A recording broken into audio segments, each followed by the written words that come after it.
ইসরায়েলে হামলার মধ্য দিয়ে বিশ্বকে শক্তি দেখিয়েছে ইরান। গত 1 এপ্রিল সিরিয়ার দামেস্কে অবস্থিত ইরানের কনসুলেটে হামলা চালিয়ে দেশটির কয়েকজন সামরিক কর্মকর্তাকে হত্যা করে ইসরায়েল। এই ঘটনার প্রতিশোধ নিতে একের পর এক হুঁশিয়ারি দিয়ে আসছিল ইরান। এরই পরিপ্রেক্ষিতে এই পাল্টা হামলা করে তেহরান।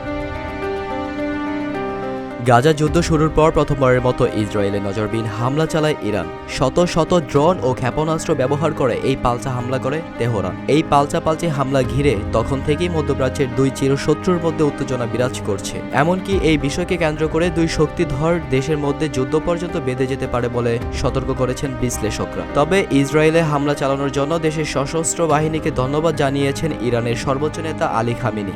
এছাড়া এই হামলার মাধ্যমে ইরান নিজেদের শক্তি দেখিয়ে দিয়েছে বলে জানান তিনি। খামেনি বলেছেন, কতটা ক্ষেপণাস্ত্র ছোড়া হয়েছে আর কতটা ইসরায়েল আঘাত করেছে তা এখন দেখার বিষয় নয়। যা গুরুত্বপূর্ণ তা হলো ইরান এই অভিযানের মাধ্যমে নিজেদের শক্তি প্রদর্শন করেছে। ইসরায়েলের বিরুদ্ধে তাৎক্ষণিক প্রতিশোধ নেওয়ার কোনো পরিকল্পনা তেহরানের নেই। তবে তাদের পারমাণবিক স্থাপনার ক্ষতির মুখে পড়লে তার চরম মূল্য দিতে হবে তেল আবিবকে। সেই সঙ্গে হুঁশিয়ারি দিয়ে বলেছে, ফের হামলা হলে কঠোর জবাব দেওয়া হবে।